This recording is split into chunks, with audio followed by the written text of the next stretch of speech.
अच्छा, पहला क्वेश्चन मुबीन से करवा रहे थे। हसाम ब्रो, इसके अंदर डेफिनेशन आएंगे तो उसको प्लीज नोट करते जाना, सही है। आ जाओ मुबीन, आ जाओ, बेटे पहला क्वेश्चन कर ले यार। Explain what is meant by a center of gravity. जनाब। Uh, the point at which all the weight of the body acts. Okay. Consider to act, act मत लिखना डायरेक्ट, क्योंकि वो डायरेक्टली नहीं एक्ट करते हैं, मतलब हम हमें लगता है कि वो एक्ट कर रहे हैं, सही है। A point in a body from which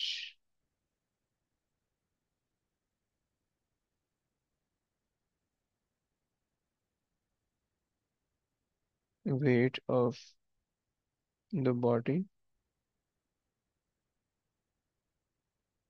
consider to act. चलिए आगे चलिए प्लीज।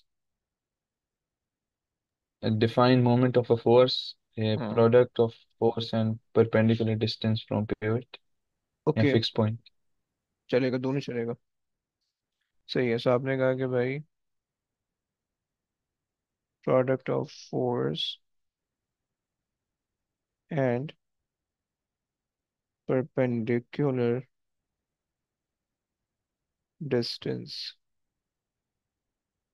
सही है, फ्रॉम द फिक्स्ड पॉइंट। सही हो गया। अच्छा जनाब, मुझे ना एक एक चीज़ मैं तुम्हें दिखाता हूँ। तुम लोग ने जो टर्निंग इफेक्ट ऑफ फोर्स ना, बहुत सारे बच्चे बोल रहे हैं, ये इसकी मार्किंग की है, देखो। तुमसे वो कह रहा है product of force and perpendicular distance from the pivot या to the pivot, okay.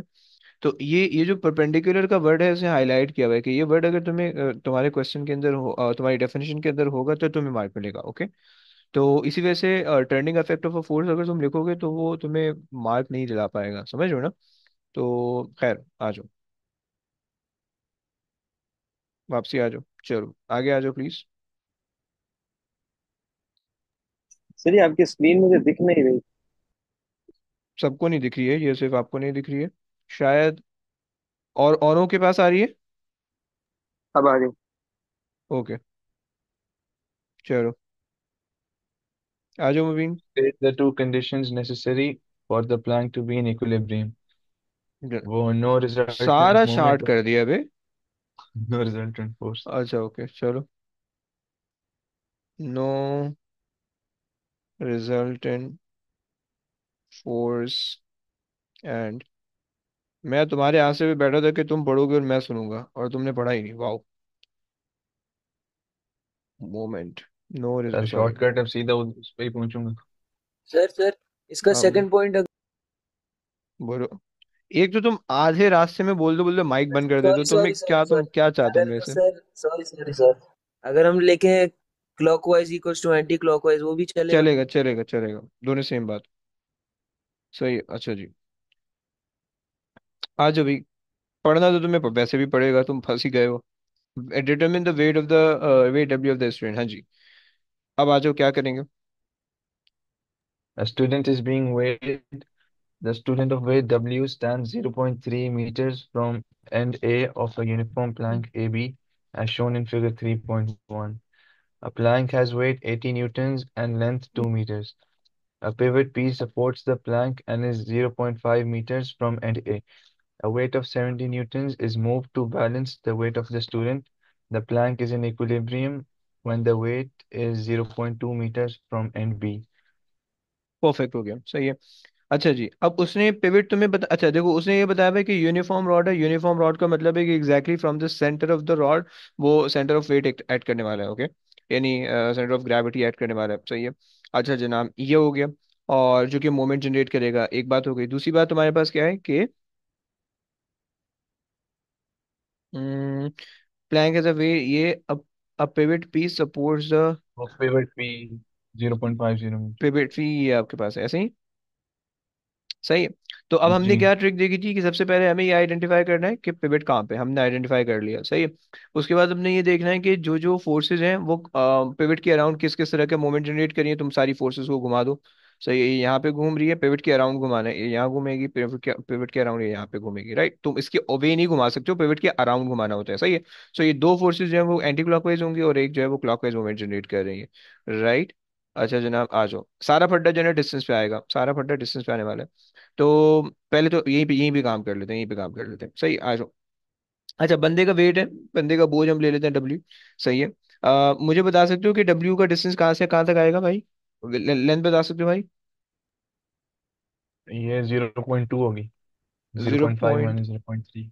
Very good, very good. 0.2, क्योंकि हमें जो है वो ये वाला डिस्टेंस हम इंटरेस्टेड है, ओके, परफेक्ट। अच्छा जनाब, 80, अच्छा ये हमारे पास हो गई एक साइड पे, सही है, ये हमारे पास हो गया anti clockwise moment is equal to, ये दो दो फोर्सेज क्लॉकवाइज जनरेट करेंगी। तो जरा बता दो प्लीज कि क्लॉकवाइज में कितना आएगा।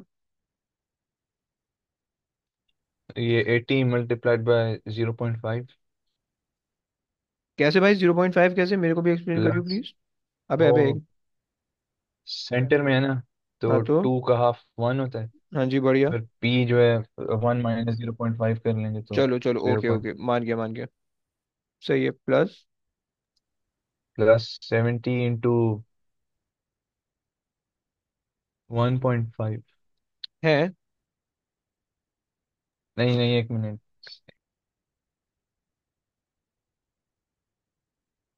तुम्हारे पास 1.3। 1.5 0.2। 1.3, नहीं नहीं, एक है, 1 पॉइंट वन क्या, पॉइंट थ्री वन होगी। पॉइंट थ्री आप बोल रहे हो। जी। देखो टोटल डिस्टेंस यहाँ से यहाँ तक 1 का है, उसमें से 0.2 माइनस करोगे तो 0.8 यहाँ रह जाएगा, सही है। और तुम्हें यहाँ से यहाँ तक का पॉइंट डिस्टेंस है eight plus point point five five हाँ बढ़िया, बिल्कुल सही है, one perfect, point three perfect perfect, सही है। अच्छा जी, 0.2 को बस वहाँ डिवाइड कर दो, फिर 0.2 जस्ट डिवाइड हो जाएगा यहाँ पे, सही है। कितना बन रहा है।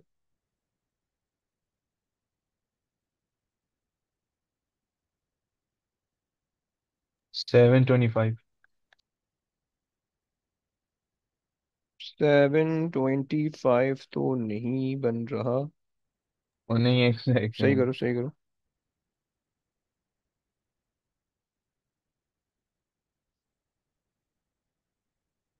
655 में। 655 परफेक्ट, 6, समझ में आ गया ना भाई। सर ये 0.2 से क्यों डिवाइड?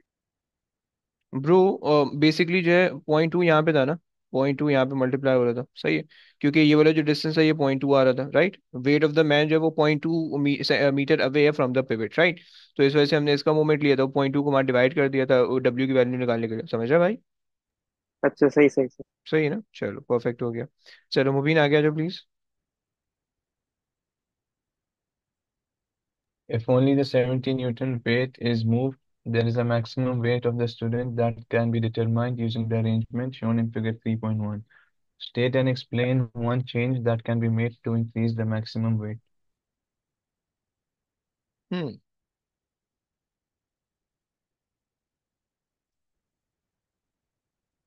टू फोर्स इंक्रीज, आगे पीछे कर लें। कौन सी फोर्स।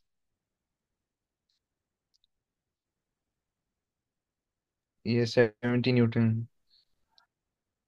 अच्छा जी, आप ये कह रहे हो कि भाई 70 न्यूटन हम आगे पीछे करें। अम चलो सही है, लेकिन लेकिन किधर करें, आगे करें कि पीछे करें।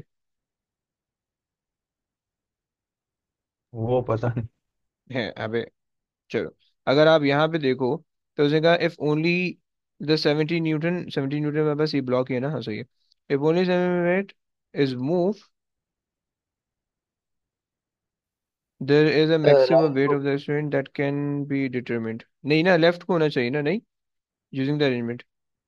देखो वो अगर तो तुम इसको राइट पे मूव करोगे, तो 70 न्यूटन जो है उसका डिस्टेंस पिवट से और ज्यादा दूर होगा, और जितना ज्यादा डिस्टेंस पिवट से दूर होगा उतना मोमेंट ज्यादा हो जाएगा, क्योंकि तुम्हें पता है कि मोमेंट तुम्हारे पास जो होता है, मोमेंट तुम्हारे पास होता है फोर्स मल्टीप्लाई बाय डिस्टेंस, तो फोर्स या डिस्टेंस में से कोई भी चीज बढ़ाओगे तो मोमेंट बढ़ जाएगा, राइट।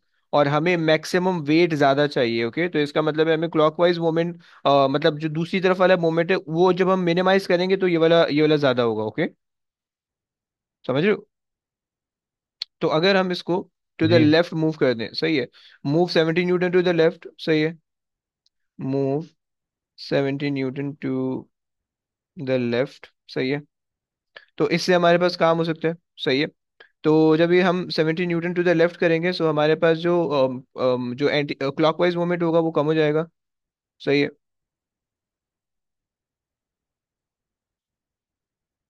और हमारे पास, सो ये हमारे पास आ जाएगा, क्लॉकवाइज मोमेंट कम हो जाएगा।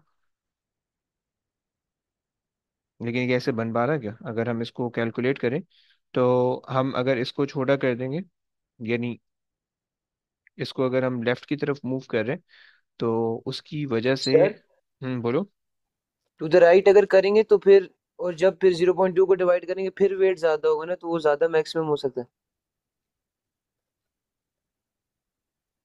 हाँ हाँ हाँ, सही सही सही। अच्छा, मैं मोमेंट से सोच रहा हूँ। सही है। तो अगर हम इसको करें move to the right, to the right, to get to get the greater clockwise moment and hence greater W। सही हो गया। Greater W। परफेक्ट। चलो आगे चलते हैं, ये कर लेते हैं। इसके अंदर कोई प्रेशर वैशर तो नहीं आ रहा? नहीं आ रहा। आ जाओ भाई। ईशा, ये आपने कराना है। अच्छा, define the torque of a couple. So it's basically like the product of one force and the perpendicular distance between forces. Okay, तो आपने कहा कि भाई the product of one of the force and perpendicular distance between the force। Perfect, चलिए आ गया जी। A uniform rod of length 1.5 meters and weight 2.4 Newton is shown in figure 2.1. थोड़ा नीचे कर दें. हम्म, The rod is supported on a pin passing through a hole in its center. Ropes A and B provide equal and opposite forces of 8 Newton. Calculate the torque on the rod produced by ropes A and B. हम्म,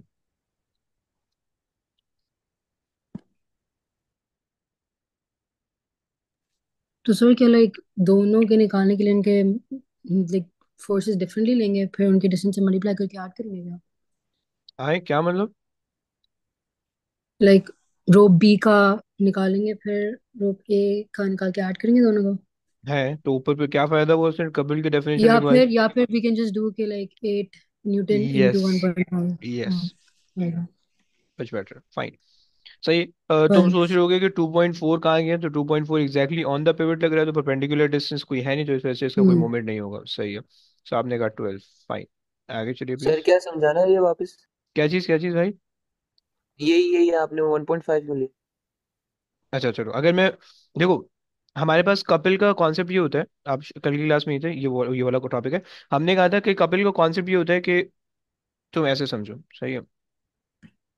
इसको छोड़ दो, ये समझो कि भाई अगर मैं इसको डिस्टेंस को हाफ कर दूं, सही, यहाँ से यहाँ तक का मेरे पास डिस्टेंस हो जाएगा 0.75, और यहाँ से यहाँ तक का भी मेरे पास डिस्टेंस हो जाएगा 0.75। कैसे भाई? समझो। अच्छा। अब डिवाइड बाय। हाँ, डिवाइड बाई टू मैंने सिंपल किया क्योंकि एग्जैक्टली सेंटर में पिवटेड है। सही। अब 8 इंटू 0.75। सही है। क्योंकि ये जो है वो यूं जनरेट कर रहा है और ये जो है वो यूं जनरेट कर रहा है, सो बेसिकली पूरा सिस्टम क्लॉकवाइज घूम रहा है। सही है, तो इस वजह से हम दोनों को ऐड कर रहे हैं। सही है। Plus 8 into 0.75। ओके। तो आप देख सकते हो कि हमें क्या जरूरत पड़ी। हमने ये बेसिकली आप इसको कर दोगे 2 टाइम्स ऑफ 8 इंटू 0.75। ओके। और आप इसको ऐसे भी लिख सकते हो कि 8 इंटू, अगर 2 मल्टीप्लाई बाय 0.75 करोगे तो विल गेट 1.5। ओके। सो ये बेसिकली कपिल का कॉन्सेप्ट है। ओके। कि हम कहते हैं one of the force and the perpendicular distance between the force. सही। So perpendicular distance between the force is 1.5 and 8 is just a force, right? कोई भी एक फोर्स आप कंसिडर कर सकते हो, दोनों इक्वल इन मैग्नीट्यूड होनी चाहिए। ओके। समझ रहे भाई? जी सर समझिए, जी सर समझिए। परफेक्ट। परफेक्ट, आगे आ जाओ। ईशा, जरा ये बता दो इक्विलिब्रियम की condition. Discuss briefly whether the rod is in equilibrium. हम्म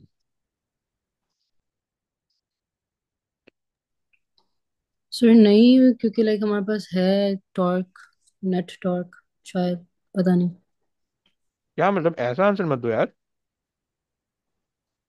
पता है कि नहीं है, but I think it's because like चलो okay.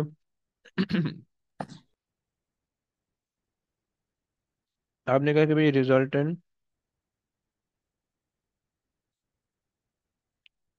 Torque is not zero.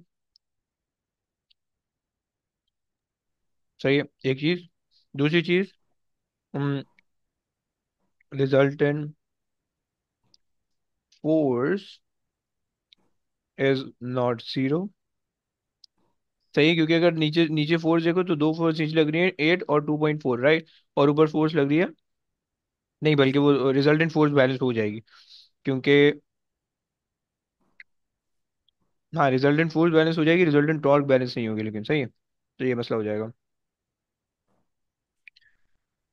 अच्छा जनाब, चलो तो हम ये कह देते हैं कि हमारे पास रिजल्टेंट, ये रिजल्टेंट टॉर्क बैलेंस नहीं है, तो इस वजह से हमारे पास ये नहीं हो रहा, सही है। सो बस यहाँ पे एक्सप्लेनेशन हो गई, सही है। So not on equilibrium. चलो आगे आ जाओ। the rod in B is removed from the pin and supported by ropes A and B as shown in figure 2.2. Rope A is now at point P 0.30 meters from one end of the rod and rope B is at the other end. Calculate the tension in rope B. जनाब, तो फिर अगर हम यहाँ पे रोप ए को ले consider कर लें पिवट, और फिर उधर से निकालें मोमेंट दोनों का, तो फिर okay, and by rope A and B as shown, सही है सर, जनाब, बोलो बोलो। वो ऊपर वाले क्वेश्चन में anticlockwise equals to clockwise नहीं कर सकते? कहाँ पे, यहाँ पे? नहीं, नीचे उन्होंने जब पूछा इक्विलिब्रियम का। भाई ये वाला पार्ट, जी। तो ब्रो यही तो किया। Anticlockwise equals to clockwise नहीं आ रहा ना। मतलब आप ये कहना चाहो तो आप कह सकते हो कि clockwise movement is not equal to anti clockwise movement, that is why it is not in equilibrium. Okay, अगर ये कहना चाहो तो कह सकते हो, कोई मसला नहीं है। सर इक्वल क्यों नहीं है? अभी तो ऊपर निकाला था हमने, तो डिस्टेंस बचा भी हमने, सेम है। अरे नहीं ब्रो, हमने तो सिर्फ देखो ना, ये तो हमारे पास सिर्फ और सिर्फ एंटी क्लॉकवाइज मूवमेंट आ रहा है ना। सॉरी, क्लॉकवाइज मूवमेंट आ रहा है, एंटी क्लॉकवाइज क्लॉकवाइज। मूवमेंट कोई है ही नहीं, समझ लो, जो कि उसको बैलेंस करेगा। समझ रहे भाई? जी।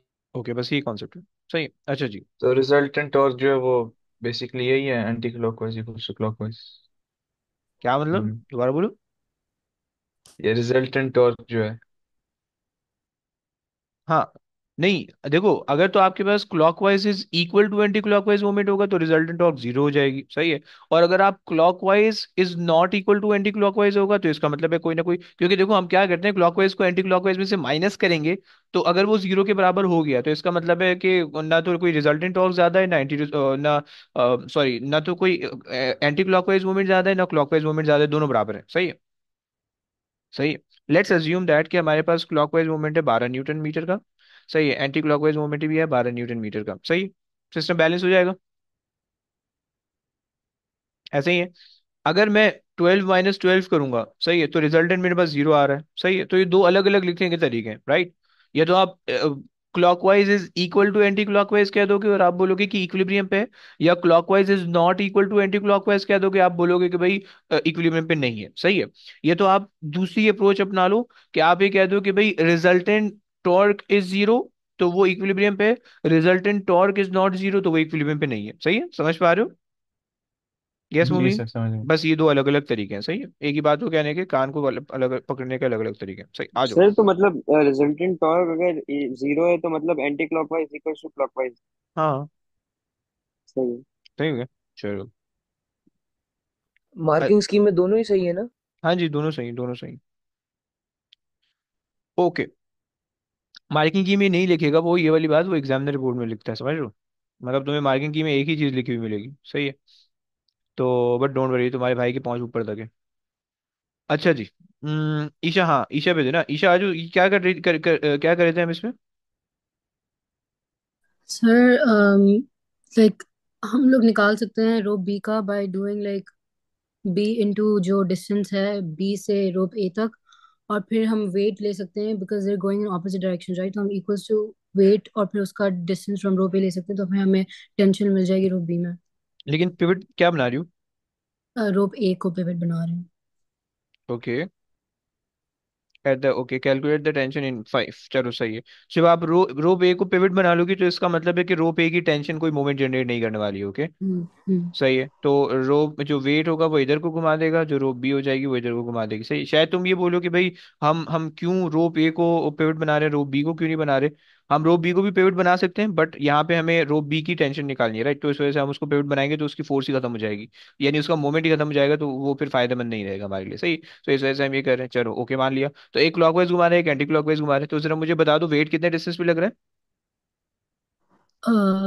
ये लग रहा है 0.45 पर। और आपने क्या किया, ये पूरा डिस्टेंस आपको पता था 0.75 का तो, था, क्योंकि पूरी तो रॉड जो है वो हाँ, 1.5 की है।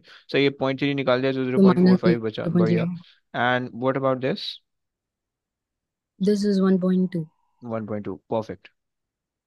1.2, फाइन। सो अब आपके पास आ जाएगा 0.45 into one of the force which is 2.4 and is equals to rope की टेंशन आ रही है, मल्टीप्लाई बाय 1.2, डिवाइड कर दो please.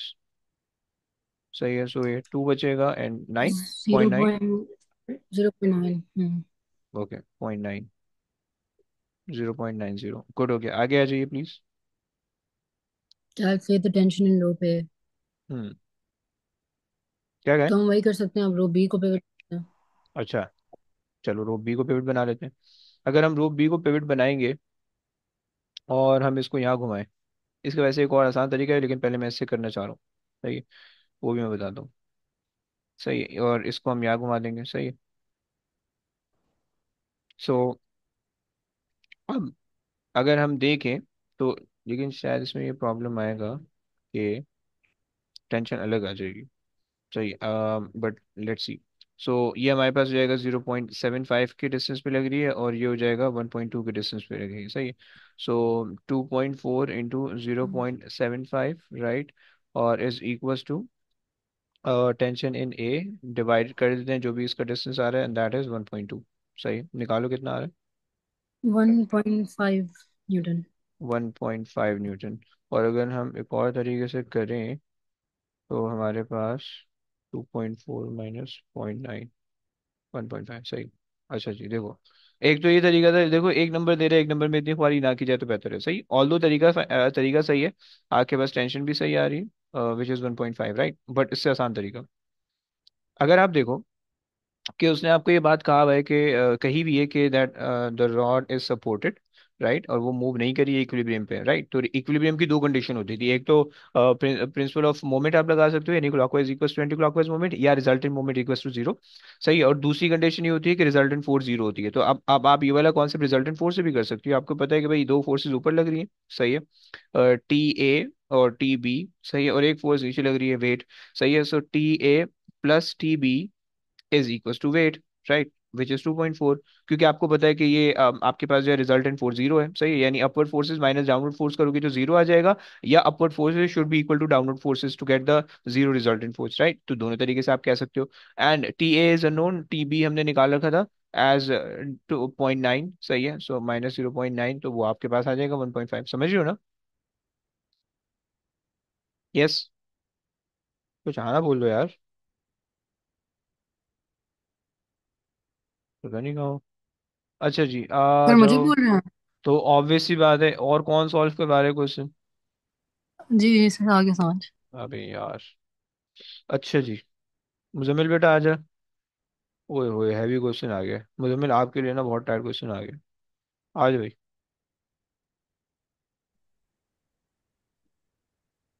Ji sir. Defined centre of gravity. क्या क्या बात है है ना, क्या होता था भाई, याद कराइए प्लीज। सर? पुल। किया। हाँ, खींच रहा होता है ना sir, centre of the gravity. बेटा ऐसा बोल मत देना, किसी को दौड़ा दौड़ा के इतना मारेंगे ना, बताएंगे भी नहीं कि क्यों मार रहे हैं। अबे कुछ ऐसे अच्छा सर। बोल यार, अभी अभी तो लिखवाया ऊपर। नोट नोट ही मैं भेज चुका हूँ, नोट ही खोल के बता दो, जरूरी है कि रट्टा लगाओ। सर रटा गया, मैं दिमाग इस्तेमाल कर रहा हूँ, रटा तो फिर दिमाग, नोट देख के बता। देखो दिमाग, अच्छा मैं क्या बोलूं यार, मतलब अबे अबे अभी कल कल टॉपिक खत्म हुआ है, सही है, और तुम अपना दिमाग चलाने लग गए हो। मैंने तुम्हें दिमाग चलाने से कहा नहीं, और तुमने दिमाग चला लिया। अबे सॉरी बगलोल ही सर हो रही सॉरी। है। अच्छा जी, सो तुम यहाँ पे नोट खोल के बैठो सारे। अगर किसी को कोई चीज अच्छी है, नोट खोल के बैठो सारी, देख देख के बताओ। कोई मैं कोई तुम लोग से मैं ये बिल्कुल भी एक्सपेक्ट नहीं कर रहा कि जो है तुम याद करके बैठो, सही, कोई जरूरत नहीं यहाँ पे याद करके बैठने की। सारी चीजें देख के बताओ, राइट। 4 दफा देख के बताओगे ना, पांचवी तो खुद याद हो जाएगी, सही है। लेकिन अगर पहले रट्टा लगाओगे फिर याद करोगे, या पहले दिमाग से लगाओगे बगैर रटे हुए, तो कुछ भी नहीं हो सकेगा, समझ लो। गलत गलत कॉन्सेप्ट लगेंगे, समझ लो। तो खैर, तो यहाँ पे हम लिखते हैं भाई, मेरी डेफिनेशन मिली। नहीं सर, कहाँ कल वाले टॉपिक में तो नहीं लिखी हुई। अबे लो, बेइज्जती कर रहे हो यार तुम, ऐसा क्यों? Force pressure, force pressure deformation है। अबे कद्दू नीचे जाना, थोड़ा सा नीचे नीचे, गया मैं। थोड़ा सा स्क्रॉल करके नीचे जाऊं, एंड में मिलेगी। सेंटर ऑफ मास और सेंटर ऑफ वेट। हाँ, सेंटर ऑफ वेट पढ़ दो जरा। हाँ, a point in a body hmm, where the whole weight is considered to act. बढ़िया, सही है, चलो अब आगे आ मैं जाओ। बस याद कर लेता हूँ ये। हाँ, अच्छा, अब ये पार्ट भी कह रहा है, uniform rod A B is attached to a vertical wall at A.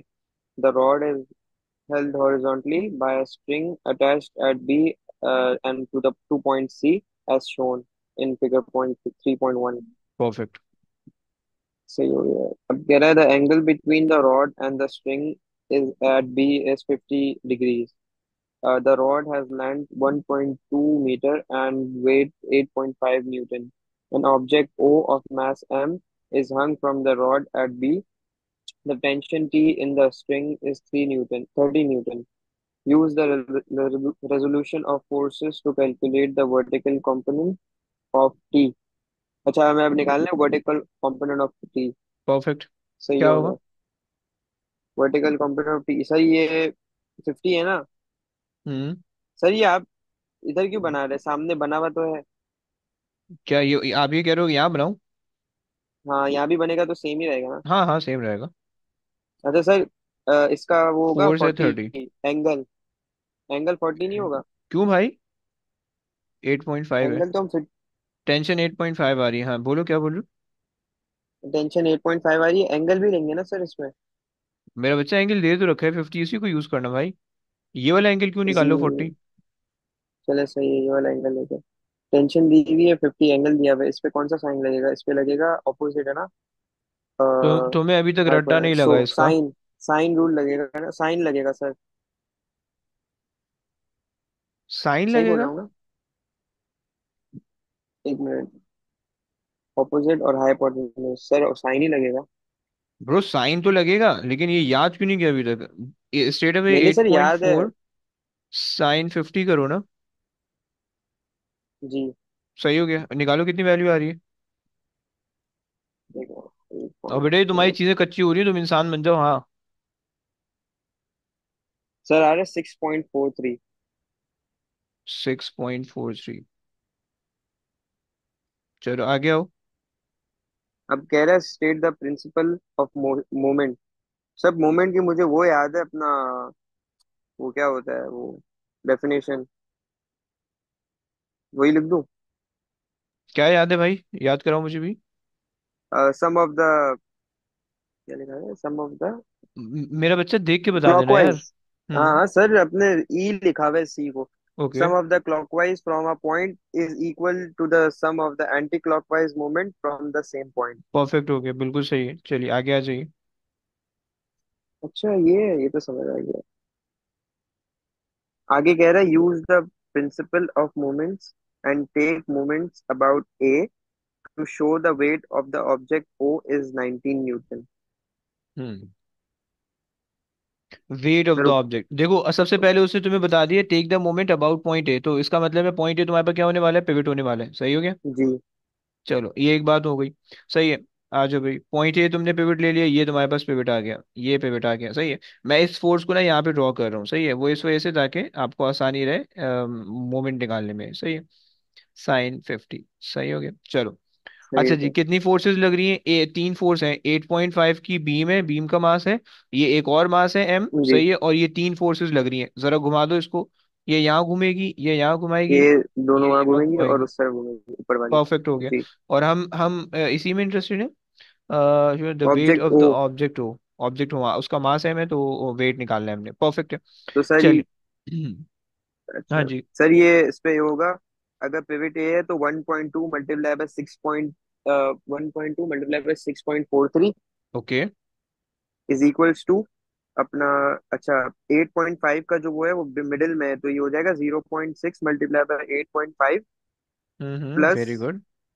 Plus M, M multiply by 1.2। Plus, अच्छा आप इसमें सर लिखोगे 6.43 क्या है? MG। ब्रो वो है ना, 8.4 साइन 50 की वैल्यू 6.43 आ रही है। अच्छा, ठीक सही है। है ना? अच्छा जनाब। जी सर, अच्छा, आप क्या बोल रहे हैं? मैं ये बोल रहा हूँ कि देखो यहाँ पे मास है ना, आपको फोर्स कंसिडर करनी है, तो आप इसको MG लिखोगे, मास मल्टीप्लाई बाय ग्रेविटी। ओके। ठीक है सर। सही हो गया। और यहाँ पे आपके पास आ जाएगा, इसका डिस्टेंस क्या 1.2, लोगे? 1.2। Very good. 1.2 आएगा सर। परफेक्ट है, सही है। तो ये हो गया 1.2 multiply by 6.43 is equals to 7.716, 7.71। अच्छा अब देखो, अगर तो कैलकुलेटर आसानी से सॉल्व चल जाता है तो सही है, मुश्किल से चलता है तो पहले इसको कैलकुलेट करो, फिर इसको कैलकुलेट करो, दोनों को सब्ट्रैक्ट कर लो, या फिर दोनों को ठीक है एक सर। तरफ ले आओ। इंटू 6.43 ये आ गया। सही, एक तरफ ये रख लिया, -0.6 इंटू इंटू 0.85, ये दूसरा काम हो गया। और डिवाइड कर दिया आपने 1.2 से, राइट? 1.2 से तो आपके पास आ जाएगा MG। निकाल दो कितना बनता है।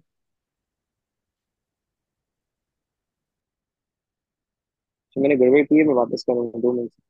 ओके। 1.2 मल्टीप्लाई बाय 6.43, अच्छा ये माइनस होगा तो ये होगा minus 0.6 multiply by 8.5 divided by 1.2, answer है 2.15। मेरा तो 6.005 होगा। अबे 2.18 आ रहा है। सबके अलग अलग आ रहे हैं मेरा क्या? 2.15 आ रहा है। तो एक मिनट रुको, आंसर चेक करता हूँ। 10 10 10 10 10 10। सो अबे लो, उसने दे रखा है ना, उसने 19 kg निकालने का बोल रखा है, तो फिर तुम लोग का 2.15 कैसे आ सकते हैं? सर वो मैथ्स दिया हुआ है उसको, ग्रेविटी से मल्टीप्लाई नहीं करेंगे? तो उसकी जरूरत नहीं है ना, वो तो पूरा ग्रेविटी से मल्टीप्लाई करके आ रहा है ना। हमने मास अलग से कंसिडर ही नहीं किया है। अच्छा।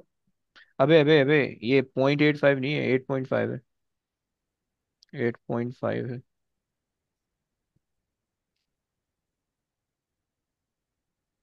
1.2। दोबारा से करो जरा। 1.2 इंटू 8.4 साइन 50 2.18। है। 2.18। भाई है यार, ऐसा नहीं आना चाहिए। सर 2.18 इंटू 9.81 नहीं करेंगे हम? ब्रो ये तो हमारे पास वेट आ रहा है ना। वो फिर 21.3 हो जाती, 19 ट्वेंटी में। वन पॉइंट वो तो हम तो वेट निकाल रहे हैं ना स्ट्रेट अवे। मतलब हम मास थोड़ी निकाल रहे हैं, हम तो सिर्फ डायरेक्ट डायरेक्ट वेट निकाल रहे हैं। जी। वेट। अच्छा जी, क्या इन्होंने कोई और चीज़ दी हुई है क्या? 30। आई यार, यार ये बड़ा मसला है ना यार। उसने स्ट्रिंग के अंदर टेंशन दी हुई है 30 न्यूटन की। That's my bad, I am so sorry. ये हो जाएगा 30। ठीक है सही है। सर, आप फिर मुझे बोलते हैं सर, परेशान आई नहीं एम है। सो सॉरी जान, I am so sorry.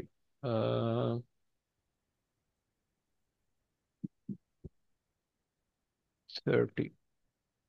30 sine yes. 50 आ रहा है, 22.98।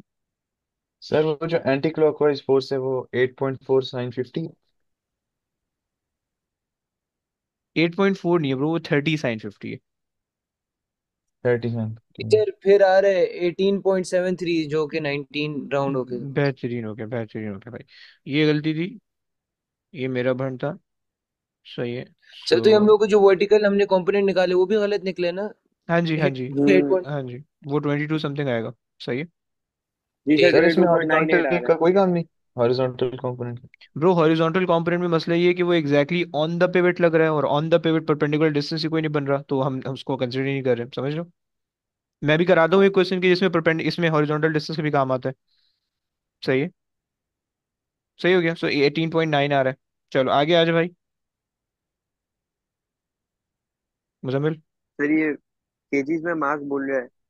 जस्ट डिवाइड बाय 9.81 करोगे, क्योंकि W is equal to M G होता है, हाँ। सही है। आपने एटीन तो पॉइंट सर वो सेवन थ्री आपने निकाल लिया वेट के तौर पे, तो डिवाइड बाय, यस बोलो। सर ये होगा 186। नहीं नहीं, 186? अबे सॉरी डिवाइड सॉरी करना सॉरी, है बे। डिवाइड करना, सॉरी। 1.91। जी सर। 1.91 सही है, परफेक्ट।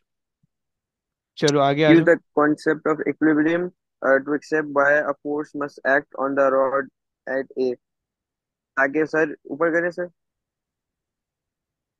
रॉड ए पे फोर्स को एक्ट करना जरूरी है ताकि रिजल्टेंट जो है वो जीरो है। ताकि रिजल्टेंट फोर्स जीरो रहे। और क्या रीजन होगा रिजल्टेंट फोर्स की जीरो होने में? सर रिजल्टेंट फोर्स जीरो होगा तो वो वो हो जाएगी ना, रुक जाएगी, मतलब बैलेंस हो जाएगी। सर इतना बताया है, अभी आगे आप वेट भी वेट, बता दें। अच्छा ऐसा करूँ मैं। देखो ना, हमें रिजल्टेंट फोर्स को बेसिकली जीरो करना है, सही बता रहे हो, रिजल्टेंट फोर्स को जीरो करना है, तो अपवर्ड फोर्स डाउनवर्ड फोर्स जब आप एक दूसरे को सब्ट्रैक्ट करोगे तो उसकी वजह से रिजल्टेंट फोर्स जीरो आएगी, तो वो जब आप पॉइंट ए दोनों पे इक्वल लगाओगे होंगे। तो, हाँ जब आप पॉइंट ए पे लगाओगे तो फिर वो इस वजह से बन जाएगा, राइट, क्लियर है। जी जी सर। चलो जनाब, सही हो गया। अच्छा जी, आगे चलते हैं। हम्म, अच्छा ये कपिल वाला स्ट्रेट फॉरवर्ड है, इतना मुश्किल नहीं है। सही है। इस तरह का भी ये करके आ रहे हैं, सो ये तुमसे हो जाना चाहिए। ये करवा लेते हैं, सही है, एक ये करते हैं।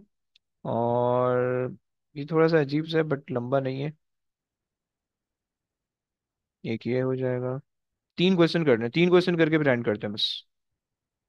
छोटे छोटे तीन क्वेश्चन है। कौन बच्चा बचा है अभी? मूवी नहीं, उसने कर लिया ना। आ जाओ भाई, हसाम आ जाओ भाई।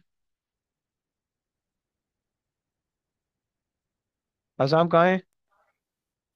जी सर। ब्रो ये नोट्स डिफाइन खोल के मोमेंट बैठना, हाँ। Of a force. हम्म। जी जी, define moment of a force, product of force and perpendicular distance from the force from a fixed point. सही है। सही, आगे आ जाओ। An arrangement for lifting heavy loads is shown in figure 4.1. A uniform metal beam AB is pivoted on a vertical wall at A. The beam is supported by a wire joining and B to the wall at C. The beam makes an angle of 30 degree with the wall, and the wire makes an angle of 60 degree with the wall. The beam has length 2.8 meter and the weight of 500 Newton. A load of 4000 Newton is supported from B. The tension in the wire is T. The beam is in equilibrium. By okay, taking moments of A, show that T is 2.1 kilonewton. देखो उसने pivot mention कर दिए, ये आ गया pivot, सही हो गया। उसने फोर्सेस आपको बता दिए, तीन फोर्सेस हैं, 500 है, 4000 है, और टेंशन टी आ रही है, सही हो गया। अच्छा जी, बट एक फड्डा है। फड्डा क्या है? कि फोर्सेस परपेंडिकुलर नहीं है, ऐसा ही है। जी सर। सही हो गया, चलो तो क्या करेंगे फोर्स को परपेंडिकुलर करने के लिए?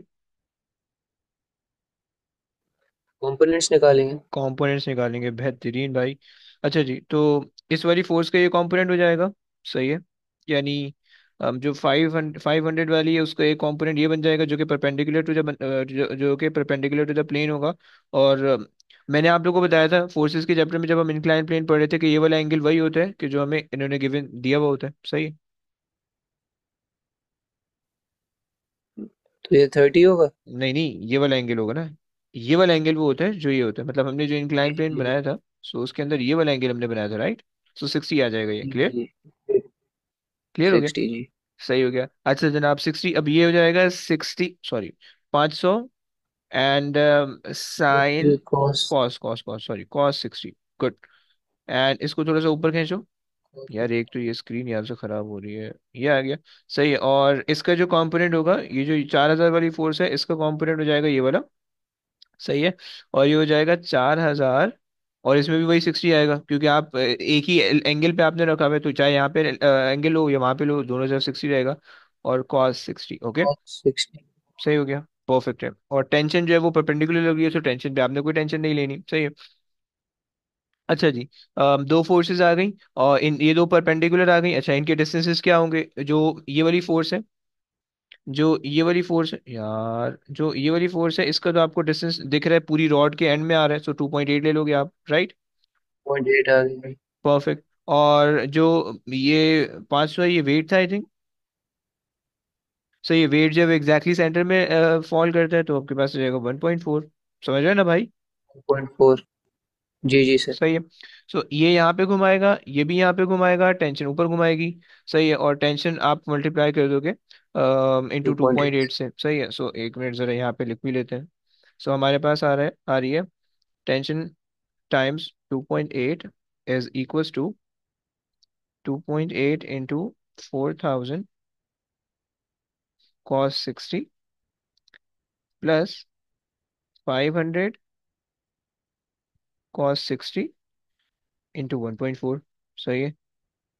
तो जब आप ये 2.8 को यहाँ डिवाइड कर दोगे, सो आपके पास सिंप्लीफिकेशन हो जाएगी। अब इस पूरी चीज़ को कैलकुलेटर में डाल दो, सही।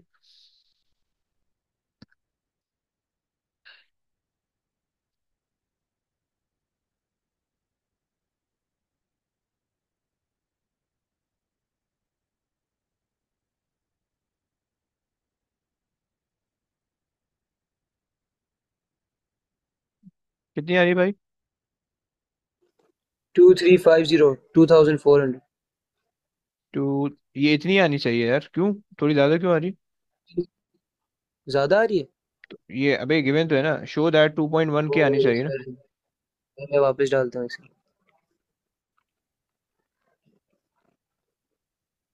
भाई 60 कैलकुलेटर प्लस रेडियन में तो नहीं है? बल्कि नहीं, रेडियन में इतना बड़ा आंसर तो नहीं देगा।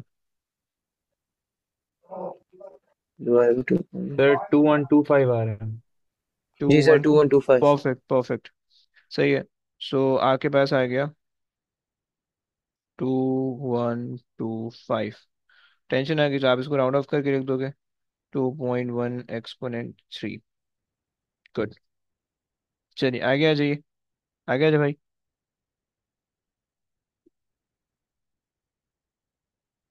यस। कहाँ हो? माइक बंद करके पढ़ लो। Calculate the vertical component TV of the hmm. Tension P. नहीं नहीं ओके, सर। सही। अब वर्टिकल कंपोनेंट किस तरह से निकलेगा इसका? ये बेसिकली जो है, अब आपने यूं अज्यूम करना है इसको, इसका वर्टिकल कंपोनेंट ये हो जाएगा और इसका हॉरिजॉन्टल ये हो जाएगा, ऐसे ही। सर आपकी आवाज कट रही है थोड़ी। जी सर सर। ओके। अच्छा, अब सही है, काम चल रहा है अब। हाँ जी सर। सही है, चलो ओके। सही है। सो अब ये टी का एक कंपोनेंट ये हो जाएगा, टी का दूसरा कंपोनेंट ये हो जाएगा, सही है। सो तुम एंगल तुम्हें गिवन है 60 का, और टेंशन तुम्हें दी हुई है। सही है, तो तुम जरा निकाल लो प्लीज, कितना आएगा? अगर तो तुम्हारे पास वो 60 आ रहा है, तो ये वाला एंगल 30 आ जाएगा, सही है। सो ये हो जाएगा टी sin 30, सही है। और ये हो जाएगा टी cos 30, सही है।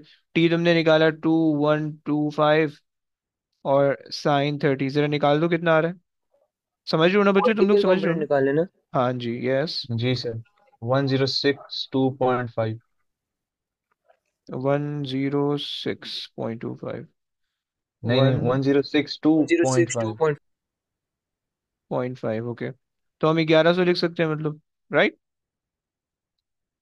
जी सही है ना? चलो ओके, आगे आ जाओ please. state and explain why TV does not equal the sum of the load and weight of the beam although the beam is in equilibrium. Hmm. TV, what is TV? Vertical component है। एक minute, ये उसी पिछले वाले part में, हाँ TV उसने कहा वर्टिकल कंपोनेंट है, हाँ जी।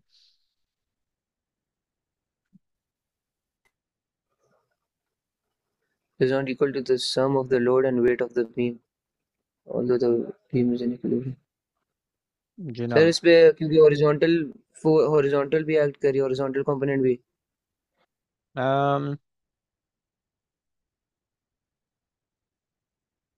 सम ऑफ द लोड, एक मिनट, इसका मतलब ये है कि sum of the load and weight. सही है। देखो वो बोलना ये चाह रहा है कि अगर तुम ये बनाओ इस पॉइंट से, अगर तुम टी वी यहाँ पे आ रही है, सही है। लोड तुम्हारे पास जो है वो इस डायरेक्शन में आ रहा है 4000 का, सही है। और एक और जो तुम्हारे पास वेट ऑफ द बीम आ रही है वो 500 के नीचे आ रही है, सही है।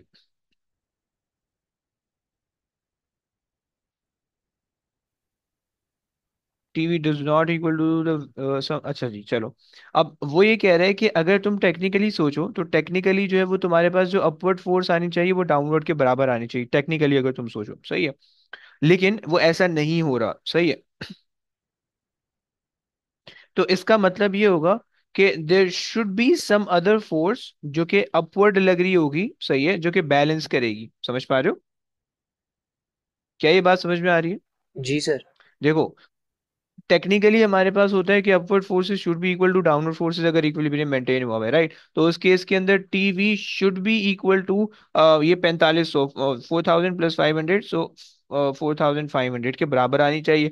But since TV is just 1100, तो इसका मतलब है there should be some hidden force जो कि यहाँ पे कहीं सिस्टम में लगनी चाहिए, सही। अब सिस्टम में हमारे पास सी है, बी है और ए है, सही है। सी से बी तो स्ट्रिंग लगी हुई है, और बी से रॉड लगी हुई है, रॉड पे फोर्सेस दी हुई है। तो इसका मतलब है there should be some force at A जो कि वर्टिकली अपवर्ड लग रही होगी, जो कि इस पूरे सिस्टम को बैलेंस कर रही होगी, राइट। और जो कि जिसका सम जो है ना वो 45 के बराबर होगा। ओके, क्लियर हो गया? Any problem? यस। सर, बोले। एक सेकंड आप ऊपर जाएंगे। चले गए। सर देखिए हमने टी की वैल्यू निकाली है ना नीचे, और जब उसका मोमेंट निकाले तो वो तो इक्वल बन रहा है डाउनवर्ड वाले से। तो देखो वो फिर ये मोमेंट, बात कैसे है कि वो मेरा हिडन बच्चा फोर्स वो हो। मोमेंट की बात नहीं कर रहा, मोमेंट वाइज तो बैलेंस है। वो फोर्स की टर्म में पूछ रहे हैं ना आपसे। तो आप फोर्स की टर्म में अगर सोचोगे तो वो आपको अनबैलेंस लगेगा, समझ रहे हो? जी मोमेंट सर पे तो सर। हमने मोमेंट को तो इक्वेट करके किया, तो उससे जो सही आ रहा है। लेकिन हमारे पास यहाँ पे कोई, अब देखो मोमेंट के अंदर ये वाली, मैं इसलिए कह रहा हूँ कि अगर आप इसको मिटाओ, गंदगी मिटाएं, सही है। अब इसके अंदर जो है हमारे पास मोमेंट हम इसलिए ले रहे हैं, इस पॉइंट पे अगर कोई फोर्स लग रही होगी ना तो उसका मोमेंट में तो कोई कंट्रीब्यूशन होगा नहीं, क्योंकि वो एग्जैक्टली पिवट पे लग रही है, और पिवट पे जो भी फोर्स लग रही है उसका मोमेंट नहीं होता, राइट। तो मोमेंट में तो उस फोर्स का कोई कंट्रीब्यूशन होगा नहीं, राइट। तो वो एक ऐसी फोर्स होने वाली है जो मोमेंट में तो कंट्रीब्यूट ना करे, बट जो है वो कोई ना कोई फोर्स जनरेट कर रही हो, राइट। वो कोई ना कोई फोर्स ऐसी जनरेट कर रही हो कि जिससे रिजल्टेंट फोर्स जीरो हो जाए। समझ पा रहे हो आप? यस। जी सर। सही है। सो नीचे जो डाउनवर्ड फोर्स लग रही है वो ये दो फोर्स लग रही है, that is equal to 4500, right. ऊपर जो अपवर्ड फोर्स लग रही है वो एक ही फोर्स लग रही है जो कि आपके पास है 1100, right. So there should be an additional force, let's say X, के सच दैट के ऊपर वाली जो फोर्स है उसका भी सम 4500 होना चाहिए, राइट। और वो एक्स जो होगी वो पॉइंट ए पे लग रही होगी। समझ रहे हो? बस हम ये कह जी देंगे। सर। सही है। So there should be a force at A such that the resultant force should be equal to 45,000, 4500, right. चलो, ये हो गया। सर सी पे फोर्स क्यों नहीं लग सकती? जी भाई, जी भाई, कहाँ पे? सी पे। देखो सी से तो हमने बांधा हुआ है ना सिर्फ, सही है। सर सी, क्या पता वो होल्ड करके फोर्स पकड़ी हुई हो उसने एक। देखो देखो इतने इतने नहीं सोचो, सही है। इफ एंड एल्स वाली कहानी करोगे तो फिर मसला हो जाएगा, सही है। देखो तुम ये कह सकते हो कि भाई फिर वही काम तो ए पे भी है, सही है। देखो ए पे आपने पूरी रॉड रखी हुई है, ओके। ए पे आपको दिख रहा है कि पूरी रॉड यहाँ पे आपने रखी हुई है, सही है। तो इस वजह से जब आप कोई चीज रख रहे हो कहीं पे तो नॉर्मल रिएक्शन फोर्स भी तो आएगी ना ऐसे परपेंडिकुलर ऊपर, उसको आप नहीं मिस कर सकते हो, राइट। यहाँ पे आपने सिर्फ इसको अटैच किया हुआ है, ओके। तो यहाँ पे हम फोर्स को निगलेक्ट कर रहे हैं, हम्म, समझ लो। चलो। समझ गया। हम्म, यार ये मुझे एक क्वेश्चन कराना था लेकिन ये सर ऊपर यहाँ जैसा तक है। ठीक था। तो बस आखिरी क्वेश्चन, वन लास्ट, थोड़ा सा है। ये इसका लास्ट पार्ट नहीं है, बस सिर्फ ये दो तीन पार्ट है, सही है। आ जाओ भी। कौन कर रहे हैं? मुबीन से करवा देते हैं, मुबीन से करा दें। सेंटर ऑफ ग्रेविटी इसकी पूरा ये वाले पार्ट पे हो, quick. A uniform square sign with sides of length 0.68 meters is fixed at its corner points A and B to a wall. The sign is also supported by a wire CD as shown in figure 3.1. सही है जनाब। अच्छा जनाब, चलो वो vertical component of the tension निकलवा रहे हैं, सही है। और वर्टिकल कंपोनेंट ऑफ द, भाई बताएगा vertical component of the tension क्या होगा? क्विक। ये 354 sin 35। Very good. चलो आगे आ जाओ, पार्ट बी। ये 30.97, सही है। 31 only. Second part. Explain why the force on sign at B does not have a moment about point A. Sign at B, सही है, डज नॉट अबाउट पॉइंट ए।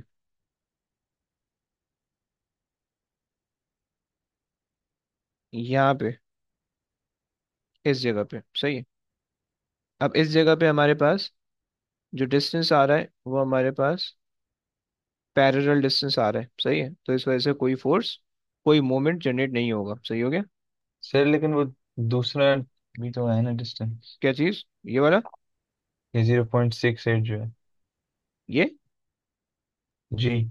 देखो, ये इस पे भी कोई वो मोमेंट जनरेट नहीं होगा। इन दोनों डिस्टेंसेस पे कोई मोमेंट जनरेट नहीं होगा, सही है। समझ पा रहे हो? मतलब देखो, वो ये कह रहे हैं कि आप जो, देखो, explain why the force on the sign B, on the sign at B does not have, okay. So sign B यहाँ पे, बी यहाँ पे आ रहा है, बी ये आ रहा है, ओके। अब देखो, ये आपने पिवट लगाया हुआ है, ये पिवट लगाया हुआ है, सही है। पिवट से आपको परपेंडिकुलर डिस्टेंस चाहिए, सही है। पिवट क्या आप एग्जैक्टली ऊपर खड़े होकर कोई फोर्स लगा रहे हो, टर्निंग इफेक्ट ही नहीं होगा। पिवट क्या आप एग्जैक्टली सामने खड़े होकर डिस्टेंस फोर्स लगा रहे हो, कोई मोमेंट क्रिएट ही नहीं होगा, राइट। पिवट क्या आप परपेंडिकुलर जाओ, यहां से कोई फोर्स लगाओगे तो इसका दोनों कंपोनेंट आपको एक्ट करके देंगे, राइट। समझ पा रहे हो? यस मुबीन, क्विक, जल्दी बोल। जी सर। नहीं समझ रहा, नहीं समझ रहा? नहीं सर, थोड़ा डाउट है। क्या क्या नहीं समझे, क्या नहीं समझे? यही क्वेश्चन की नहीं शायद समझ आ। देखो देखो देखो देखो देखो, भाई देखो, अगर हमने कहा, पहले अगर सिंपल से समझो, अगर मेरे पास ये है, पिवट मेरे पास लगा हुआ है, ये रहा, सही है। अगर मैं यहाँ पे एक फोर्स लगा दूं एफ, सही है, तो मुझे बताओ कि ये एफ जो है कोई मोमेंट जनरेट करेगी? नहीं, क्यों? क्योंकि डिस्टेंस नहीं हो पिवट पे है ना। क्योंकि डिस्टेंस नहीं है, चलो। अगर मैं यहाँ पे कोई फोर्स लगा दूं एफ, तो क्या ये पिवट, ये मोमेंट जनरेट करेगी? नहीं, क्यों? क्योंकि वो डिस्टेंस परपेंडिकुलर होना चाहिए। सही है, वो ये दो पैरेलल। प्रॉब्लम आ रहा है, ये दो प्रॉब्लम आ रहे हैं, सही है। ऐसे ही है। अब जी।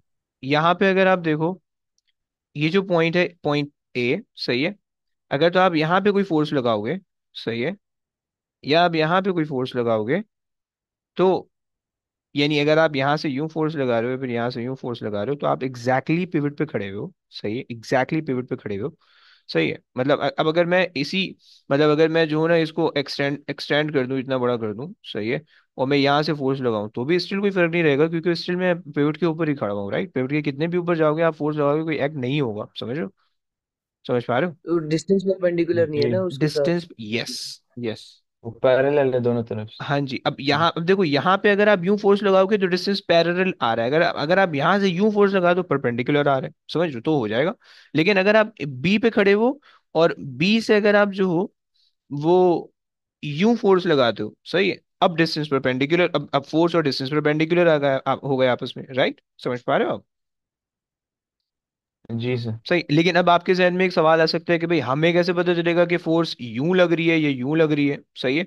तो देखो मेरे भाई, उसने क्वेश्चन में कहा हुआ है कि explain why the force does not have any moment. उसने ये बता दें कि फोर्स ऐसी लग रही है कि जिसका मोमेंट नहीं है, right. So you should have to assume that कि इस तरह की फोर्स नहीं लग रही कि जो परपेंडिकुलर डिस्टेंस रखती हो, बल्कि इस तरह की फोर्स होगी कि जो परपेंडिकुलर डिस्टेंस ना रखती हो। समझ पा रहे हो? जी सर। सही हो गया, पक्का ना भाई, झूठ तो नहीं बोलना ना? नहीं नहीं, पक्का समझ गया। ओके ओके, सही है। सो हमने कहा कि भाई force at B does not have any vertical perpendicular distance.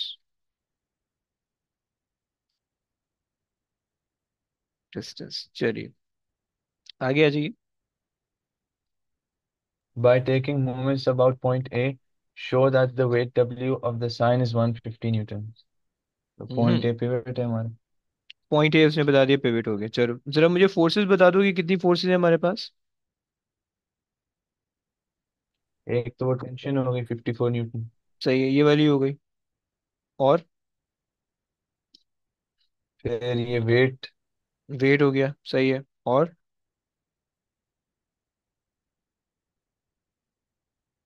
बस. और इसका downward component, horizontal component, right. समझ रहे हो. अब इस केस के अंदर हाँ आपने वो वर्टिकल को. परपेंडिकुलर है ना. हाँ, बस. Very good, very good. सही है. सो 54 sin 35 and 54 cos 35. Sir okay. हम रिजल्टेंट नहीं ले सकते, वो जो 54 न्यूटन है वो नहीं खाली ऐसे. ब्रो उसका मसला ये है कि हमें कंडीशन हमने ये लगा रखी है कि परपेंडिकुलर डिस्टेंस आना चाहिए. अगर तो आप 54 ले रहे हो तो फिर आपको ये वाला डिस्टेंस लेना पड़ेगा, डायगोनल डिस्टेंस, राइट. तो आप उसका पाइथागोरस थ्योरम लगाओ, डायगोनल डिस्टेंस निकाल लो, वो ले लो. सही है. समझ रहे हो, आप ऐसा कर सकते हो. लेकिन बस आपकी कंडीशन ये है कि दो फोर्सेस, जो फोर्स ले रहे हो उसका डिस्टेंस परपेंडिकुलर होना चाहिए पिवट से. दैट्स इट, ये आपकी कहानी है. सही हो गया. अब आपने जो भी जुगाड़ बिठानी है वो इस तरह से बिठानी है कि फोर्स और डिस्टेंस परपेंडिकुलर बैठ जाए बस. सही है. सो 54 cos 35. सही है. सो साइन 35 आ गया, cos 35 आ गया. सही है. और दोनों जो है 0.68 से लग रहे हैं, 0.68 से लग रहे हैं. और वेट जो है वो, अच्छा ये वेट यहाँ घुमाएगा, ये भी यहाँ घुमाएगा और ये भी यहाँ घुमाएगा. सही है. सो आज वो जरा कर लेते हैं. सही है. सो हमने कहा कि भाई 54. बोलिए. अम, इसमें हमने वो हॉरिजॉन्टल क्यों लिया है? देखो हॉरिजॉन्टल इसलिए लिया है क्योंकि हॉरिजॉन्टल का जो डिस्टेंस है ना, यानी हॉरिजॉन्टल कंपोनेंट जो है ना, उसका परपेंडिकुलर डिस्टेंस आ रहा है पिवट से. देखो पिवट से परपेंडिकुलर डिस्टेंस ये वाला, और फोर्स जो है वो इधर लग रही है, राइट. सो पिवट और जो फोर्स है और डिस्टेंस है वो परपेंडिकुलर बन रहे हैं. इस वजह से हमने इसमें परपेंडिकुलर डिस्टेंस को कंसिडर किया. गेटिंग. Yes sir, yes. सही हो गया, ये हमारे पास है. अच्छा जनाब. सो 54 cos 30, 35 है, 30 है. सो 54 cos 35. सही है. ये आ गया आपके पास फोर्स. परपेंडिकुलर डिस्टेंस आपके पास आ रहा है 0.68, प्लस 54 sin 35. इसमें परपेंडिकुलर डिस्टेंस भी आपके पास 0.68 आ रहा है. दोनों की लेंथ सेम है तो इस वजह से ऐसा हो रहा है. सही है. और इज इक्वल्स टू, ये बराबर हो गया वेट इनटू. अब वेट जो है वो हाफ वे से लग रहा है तो आप ले लोगे 0.3234. सही है. तो 0.34 का अगर मैं यहाँ डिवाइड कर दूं, 34. सही है. तो जरा मुझे बता दो कितना वेट बन रहा है. 150.4. 150.4. सही है. सो 150 ले लेते हैं. सही है जनाब. Calculate the total vertical force exerted by the wall on the sign at point A and B. Vertical force आपने निकालनी है. अब 54 sin 35 ऊपर लग रही है और W नीचे लग रहा है. सही हो गया. तो आप क्या कर लोगे, अब दो अपोजिट फोर्सेस आपके पास ऐड कर रही माइनस. हैं. सही है. कर दो, बता दो कितना आ रहा है.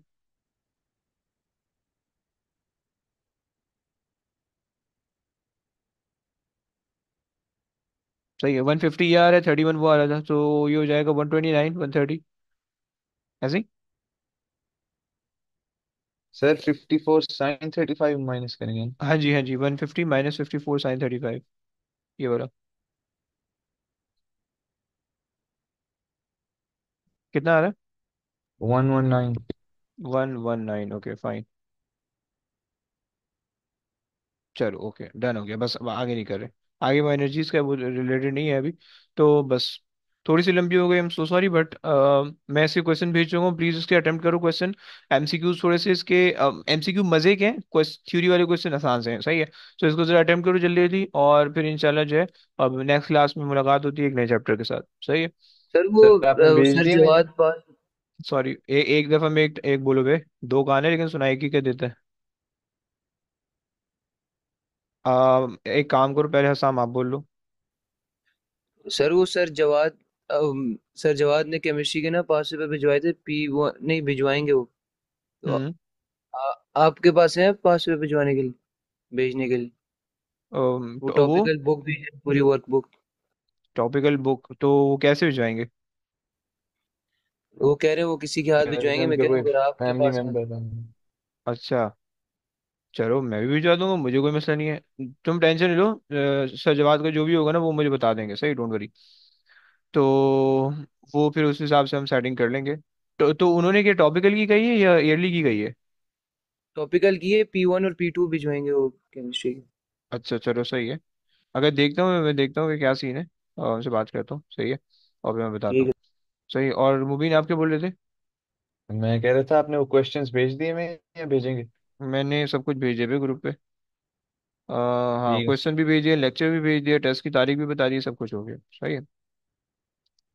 ठीक है, ओके। चलो बस, ओके जनाब, चलो टेक केयर अल्लाह हाफिज़ गाइस, सर। अल्लाह हाफिज़, अल्लाह अल्लाह हाफिज़, हाफिज। अल्लाह हाफिज़। अल्लाह हाफिज़, अल्लाह हाफिज़।